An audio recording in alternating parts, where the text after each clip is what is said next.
I suppose it's the same woman, right? No, it's a different. Oh my god, it's a different woman. The leopard did not change its spots after that. Something that you mentioned was you suspected that you have like breast cancer. You felt something and you went to see a doctor.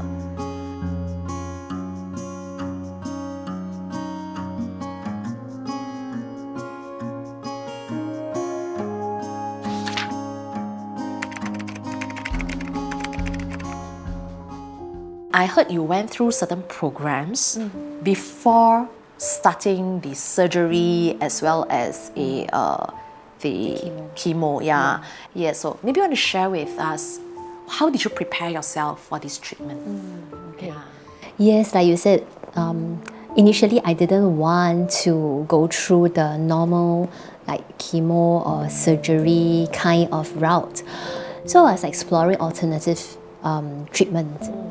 And then in the midst of it, okay, because my mom was like attending this mind and body wellness program, and then she told me, hey, why not? You just go and listen. Then see what you can get out of it. No harm, right? Then for me, I am also like, I'm open to explore.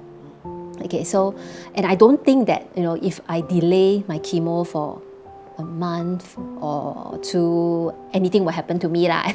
So that was my belief. So I said, okay, I'll just go and hear and see what it is about. And I'm very glad that I went. Because from there, wow, I found my answer to how come, without any family history, how come with a healthy lifestyle, I could still get cancer. And the answer was because of emotions. Because like what you mentioned earlier, you don't show your emotions. Yeah. So actually it's not a case where you don't have temper. It's not a case that you are not angry. It's just that you are so well trained that all the anger, they are all inside. Yes.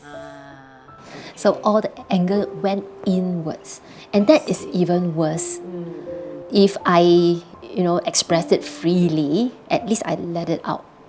But I didn't. So when it goes inside, apparently the energy inside will get blocked, and that is the start of the manifestation of illness, like a cancer cells. How then do you realize it and release this part?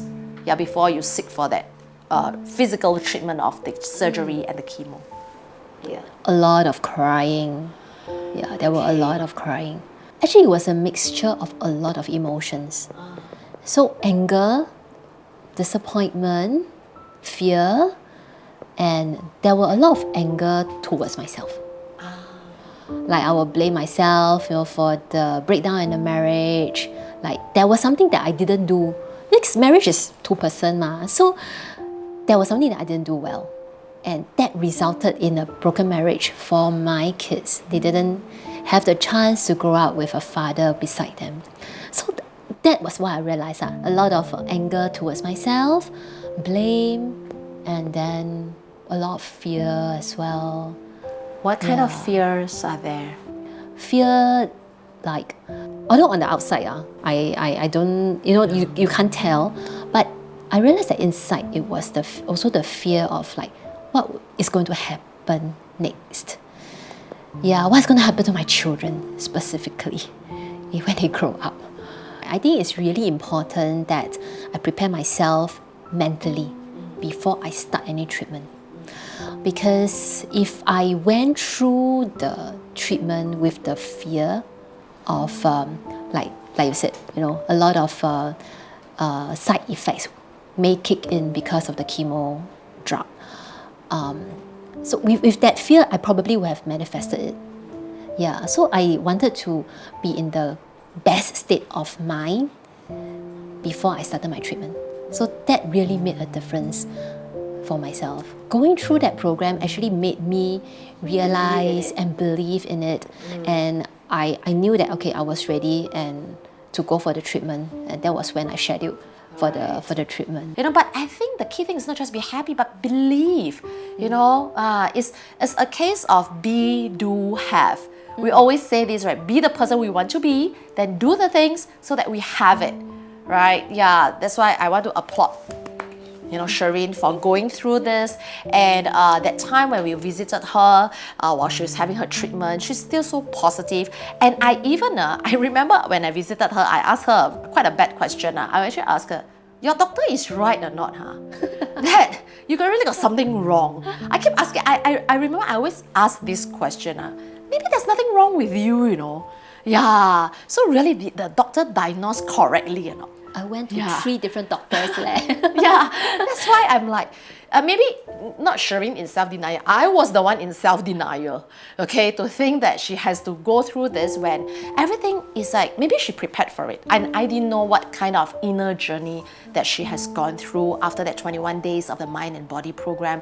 She's so positive, and she's even like joking. And sometimes we go out for lunch, dinner when she meet up with us, and we just see her side effects like the usual like hair dropping. Yeah, just hair loss. Yeah, hair loss. We didn't even see her being frail or maybe crying. This is what I saw when, in my aunt and in my mother-in-law who both had breast cancer, and they were so depressed and things like that. I think really what really works is to keep, emotionally very positive about it.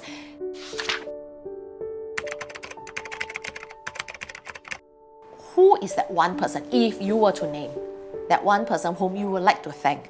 I would say 2 lah. Because one is my faith organization, the support that was given by them to spur me on, saying, chanting and saying prayers together with me. Then the other one is definitely my parents. My mom moved in to stay with me, helped me to took care of me and helped me take care of my children as well. And then my dad will be like, very busy, running up and down from his house to my house, buying all the fresh ingredients from the market and all. It hasn't been easy for them. Yeah, and they are not young, right? Yeah. Yes. Correct. Being to take care of children whom we thought, as a mom, we thought they have grown up already, they have their wings, they're supposed to be independent. To the next part, because you are a mother yourself as well. So now, being a patient, because we thought as we grow older or we grow up, we are supposed to take care of our parents. I mean, if we are young, our parents take care of us. Okay, that's supposed to be the way it is. But by the time we grow up, having our family, we are supposed to be the one to take care of our parents instead. But now they have to take care of you. What was your feeling then? A bit paiseh actually, at first. Yeah, like very disruptive to my parents' lifestyle, and also need to trouble them to do this for me. But one thing I learned is I learned to accept help. Yeah, it was not easy for me to accept help. So when the help started pouring in terms of like encouragement, in terms of like my parents doing all this for me, in terms of like colleagues, like pulling together funds and all, I learned to accept. Sometimes we are vulnerable women. It's okay if we need help. All right, don't be shy. Don't think that we are just weak because we need help. Right? This is the time when we need the support, because we know one thing: if we can take care of ourselves well, we can take care of our family. But before that, we really have to take care of ourselves. And this is the time also for our family to take care of us. So now this is a really good time, because this is going to be shown, right? It's a good chance for you to say something to your parents, since they have been the ones supporting you all the while, especially during this period. Yeah. So what do you want to say to them? Well, I said it to them before, but then I think I want to do it again. So, Pa, Ma, thank you very much.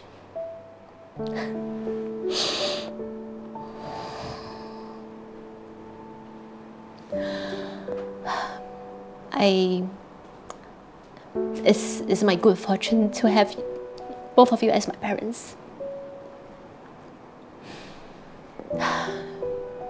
Thank you.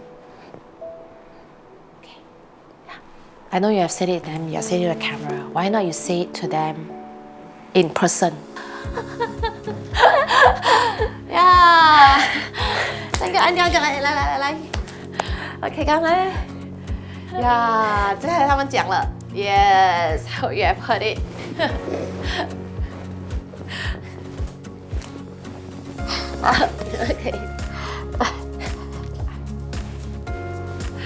Oh my god. I think this was my own story.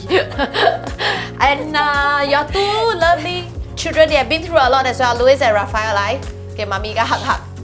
Yeah. Okay. Oh, you have grown so tall. I've not seen you for so long. Oh boy, Titi, right? Oh. Okay. Yes.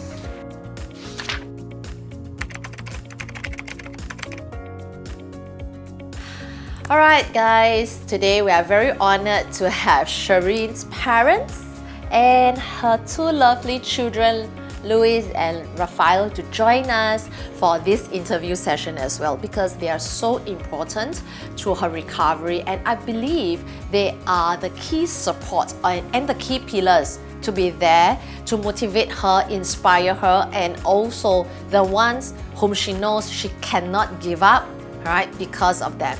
Yeah, so maybe I can ask Auntie first So Auntie， 因为我们这个是 Women of Wealth 嘛，就是一个女性比较女性谈论的节目，而且我们作为妈妈，我自己本身有孩子啊 ，Sheryn 有孩子，所以当你知道 Sheryn 她患上癌症的时候，你的心情是怎么样的？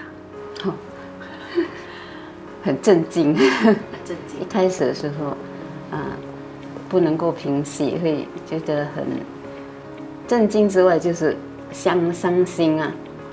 现在想起来还是伤心。当你第一次不是在他的婚姻失败了之后，我相信你也会觉得为什么会这样？因为我知道 Sheryn 从小她都是从那些就是你们的教育方法，你们的教育也是很好，来自很幸福美满的家庭啊，看父母还健在还这么的 supportive 这样支持他，然后呢，他又是从优质的学校新加坡顶尖的学府出来的，可是却经历了一个失败的婚姻，在接下来又患上癌症作为一个妈妈的那种感受，在那个时候会是怎么样的呢？尤其是当你知道可能我把我女儿养得这么好长得亭亭玉立，又这么的好，可是一个男人就这样对她，你那时候的感受，作为一个妈妈是怎么样？我觉得很无助。但是因为一向来我女儿都是很自立，所以我相信她的决定是没有错的。那你在她患上癌症的时候，给她什么支持？除了在信仰上给予支持，就是介绍她去上那个新森林的课。我觉得这个新森林的课对她帮助蛮大的。对。然后在信仰上，因为我们有同样的信仰，所以我们都常常会互相的支持。我们的这个信友都会一直在旁边默默的支持我们，鼓励我们。对，所以这一些也很重要，因为信仰是很重要。对，我有听到 Sheryn 也有讲，她在那个教会收刊，对，里面也有其中一位也经历过，然后跟她分享该怎么样然后她也问该做什么决定，因为相信那个时候那种决定很难要动什么手术要看哪个医生要相信哪一个医生，甚至对吧？我知道 Sheryn 做了很多的功课，真的很积极的去看他对哪一个最舒服对，都是他自己亲力亲为。所以如果现在有一些有一句话啦，现在如果你有些东西要跟 Sheryn 讲，你会想跟他讲什么？我会跟他说，继续努力，美满的前途在前头。对，我也会祝福你们美满的那个前途。我也知道不是要你来爸爸啦不是要忽略爸爸，爸爸也扮演了一个很重要的一个角色。对因为每次我们都会说妈咪就会跟女儿可能这些孩子比较贴心，可是爸爸永远是在背后的那个支持。我听你每次都会说你载他们然后送餐然后载大小对到现在还是。今天也是爸爸载大家来没有没有今天对，是的所以也祝大家呢幸福美满健康下去OK 谢谢你们今天来 The last question for Sheryn What is wealth to you? Wealth is absolute happiness to me. Being able to overcome any challenges in my life happily and grow from it. That's wealth. Yeah. Totally agree. That is wealth. We grow every day, be it ups and downs in lives. In lives, there are many challenges. In Chinese, we always say this, 酸甜苦辣. How is life without any bitterness? Without the bitterness, we cannot taste a sweetness. And I remember Sheryn said this line, and I was shocked when I heard this, that having cancer was the best thing that she felt has happened to her life, because this is where, when she recovered from it, when she overcome the challenges with all her family's support, it also let her know what wealth is, the true meaning of it. So ladies and gentlemen, audiences, thank you for joining us for this episode of the WOW series, The Women of Wealth. I see you in the next episode. Okay, the motto I live by is that winter will always turn into spring. So this is a line from my Soka teaching, and I think it's really so true. Whatever challenges or hardship that I'm facing right now, it will definitely be over. Yeah. Having cancer is actually one of the best things that happened in my life. It's because of the takeaways from it, the learnings that I have from it. First, I learned to love myself much more. Yeah, and this is one important message that I want to let the audience know and remind everyone that we can only give what we have. So yeah, please take care of yourself and be happy.